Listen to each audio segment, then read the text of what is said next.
আসসালামু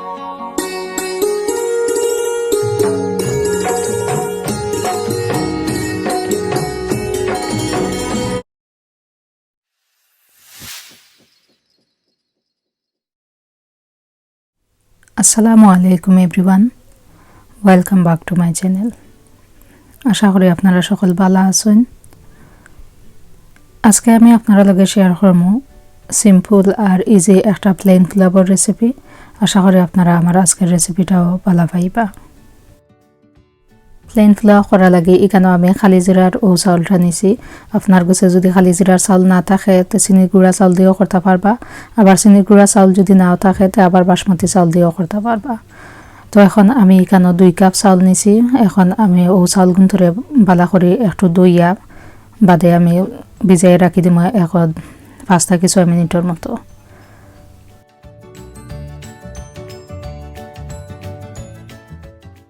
এখন আমি একটা হাঁড়ির মাঝে এখানে 1/3 কাপ তেল দিছি আর ছোটো 4 চামচে 2 চামচ ঘি দিলাম। দিয়া পয়লা আমি এখানেও কিছু পেঁয়াজ বেরেস্তা করিয়া নিব, মানে কিছু পেঁয়াজরে আর কি আমি ভাজিয়া নিব। আর আজকে আমি লগে লগে পেঁয়াজ বেরেস্তা করিয়া ও পোলাওর মাঝে দিতাম করি আর কি আমি ওলা বেরেস্তা করিয়া নিলাম। আর যদি আপনারা লং টাইম পেঁয়াজ বেরেস্তা করিয়া রাখতে চান তারও একটা রেসিপি আছে আমার চ্যানেলও, আপনারা চাইলে দেখিয়া নিতে পারবা।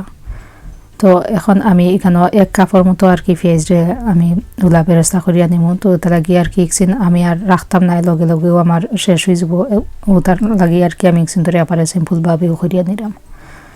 তো যে সময় আমার পেঁয়াজগুন ওলা একটু গোল্ডেন কালার হয়ে যাব ওই সময় গিয়ে আমি পেঁয়াজগুন তুলিয়া রাখি দিব একটা টিস্যু পেপারের উপরে, যাতে করে কোনো এক্সট্রা তেল থাকলে তেলখানি না টিস্যু পেপারে চুষিয়া নেয় গিয়ে।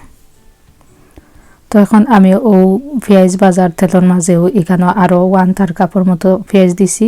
পেঁয়াজ দিয়া ও পেঁয়াজগুন ধরে একটু আমি ওলা আর কি একটু বাঙ্গিয়া দিলাম, মানে একটু লাড়িয়া দিমু।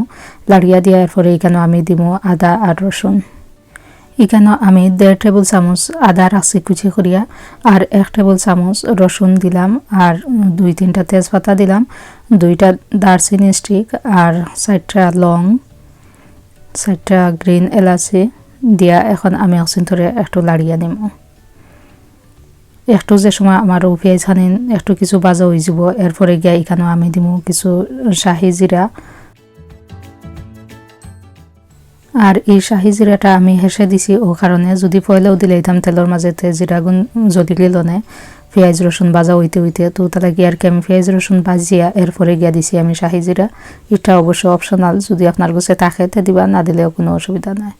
তো শাহি জিরা দিয়া একটু লাড়িয়া দিয়া এরপরে আমি দিলাইছি এখন আমার ও যে চাউল আমি দইয়া তুলিয়া রাখছি ও চাউল দিয়া চাউলখানিন তোরে আমি বালা করি একটু ভাজিয়া নিব। এখন আমার চাউল প্রায় ভাজা হয়ে গেছে। এখন আমি এখানে দিলাম কিছু কাঁচামরিচ আর লবণ।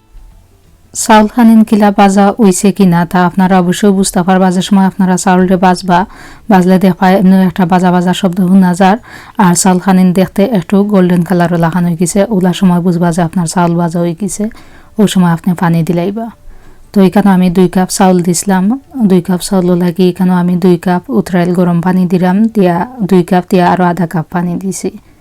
পানি দিয়া একটু আমি লাড়িয়া দিমু। আর এই সময় আমার চুলার আগুন ফুল আছে, ফুল রাখিও আমি এখন 2 মিনিটের মতো গুড়িয়া রাখবো। 2 মিনিট পরে উতলাইয়া দিয়া এখন আমি ও চাউল খানিন ধরে আর একটু লাড়িয়া দিলাম। আর এখন আমি চুলার আগুন একপারেলর মাঝে করিয়া রাখি দিছি। তো চাউল খানিন ধরে একটু লাড়িয়া দিয়া এরপরে এখানে আমি কিছু রোজ ওয়াটার দিলাম। এটাও অপশনাল, যদি আপনার কাছে থাকে তো দিবা, না দিলেও কোনো অসুবিধা নাই।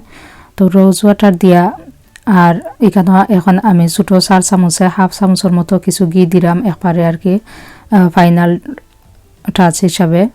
ঘি আপনারা যদি এই সময় দিতে চাই না তাই না দিলেও হইব, কারণ আগে তো আমরা এমনি ঘি দিছি। তো আমি এখানে সামান্য করে দিছি আর কি সুন্দর একটা গ্রান হইবা লাগে। তো রোজ ওয়াটার আর ঘি দিয়া আর একটা আমি লাড়িয়া দিয়া এখন আমি চুলার আগুন একবারে লো করিয়া গুড়িয়া রাখি দিব আরও 5 থেকে 6 মিনিটের মতো। 6 মিনিট পরে উতলাইয়া দিয়া এখন আমি একটু লাড়িয়া দিমু। লাড়িয়া দিয়া আর আপনারাও দেখতে পারা যে চাউল গুছিন আমার খুব সুন্দর ইয়া জোড়া হইয়াও ফুটিছে। আর আমার পোলাও এখন রেডি হয়ে গেছে। এখন আমি উলাপালা করে একটু মিক্স করিয়া দিয়া এরপরে এখানে আমি দিমু এখন ও যে পেঁয়াজ বেরেস্তা আমি করিয়া রাখছিলাম ও পেঁয়াজ বেরেস্তা খাদিন। চুলার আগুন আমি অফ করে লিছি চুলার আগুন অফ করিয়া ও পেঁয়াজ বেরেস্তা খানি দিলাম দিয়া বাদে আমি গুড়িয়া রাখলি মই 5 মিনিটের মতো আমি এই সময় দিছি পেঁয়াজ বেরেস্তা ও কারণে যে পেঁয়াজ বেরেস্তার একটা গ্রান যে আছে ও গ্রান খানি পোলাওর ভিতরে হামাইবা লাগে আর কি আমি ওলা দিয়া বাদে আমি কিছু সময় গুড়িয়া রাখছি তো আপনারাও চাইলে ওলা করিয়া নিতে পারবা আর এখন যে সময় লিড হরাইবা দেখবা খুব সুন্দর একটা অ্যারোমা বাড়াইছে আমার গড়টা গ্রানে পড়ে গেছে আসলে খুব মজার একটা পোলাও হয়েছিল আজকে আমার আশা করি আপনারা আমার আজকের রেসিপিটাও ভালো পাইছেন আসলে প্লেন পোলাও করা সবেও চিনুন তারপরেও আমি 2-3টা কমেন্ট পাইছি বা 2-3টা রিকোয়েস্ট পাইছি যে আমার আপা হলে রিকোয়েস্ট করছেন আমার আমি কিলা মানাই প্লেন পোলাও ওটা দেখাইবা লাগি তো ওটাও আসলে আমার কাছে বড় পাওয়া যে অত প্লেন পোলাওর রেসিপি আছে আজকালি ইউটিউবে খালি সার্চ করলে আপনি হাজার হাজার রেসিপি হল পাইবা তারপরেও যে আপনারা চাইন আমি কিলা মানাই ওটা দেখবা লাগি ওখানেও আমার কাছে সবচেয়ে বড় পাওয়া তো আশা করি যে আপা হলে রিকোয়েস্ট করছিলা আপনারা দেখছেন দেখিয়া অবশ্য আশা করি আপনারা ভালো পাইবা আমার আজকের এই প্লেন পোলাও খাইবা লাগি এখানে আমি কিছু রোস্ট চিকেন করছি আর এই রোস্ট চিকেনের রেসিপিটা এখন আমি দিছি না ইউটিউবে যদি আপনারা চাইন তে দিবেন ইনশাআল্লাহ আর এই প্লেন পোলাওটা আপনারা রোস্ট চিকেন দিয়েও খাইতে পারবা বা কুরমা দিয়েও খাইতে পারবা বা যেলেও আপনারা বালা পাইন ওলেও খাইতে পারবা বা কদিন আগে আমি একটা রেসিপি দিছি খালাবুনা করিয়া ওলা প্লেন পোলাও দিয়ে যদি আপনারা খাইন দেপা খুব ভালো পাইবা তো আপনারা জেলা ওলা পাইন ওলাও খাইবা সামনে রমজান আর একদিন ওলা আপনারা ট্রাই করবা ট্রাই করলে কিলা লাগলো আপনারা কাছে অবশ্যই আমারে কমেন্ট করিয়া জানাইবা তো আশা করি ভিউয়ার্স আপনারা আমার আজকের রেসিপিটাও ভালো পাইছেন যদি ভালো পাইয়া থাকুন তো প্লিজ আমার চ্যানেলটা লাইক করবা শেয়ার করবা আর একটা সাবস্ক্রাইব করবা আর যদি কোনো প্রশ্ন থাকে অবশ্যই আমারে কমেন্ট করিয়া জানাইবা থ্যাংক ইউ এভরিওয়ান অত সময় আমার লগে থাকা লাগে আজকের মতো বিদায় নিলাম আল্লাহ হাফেজ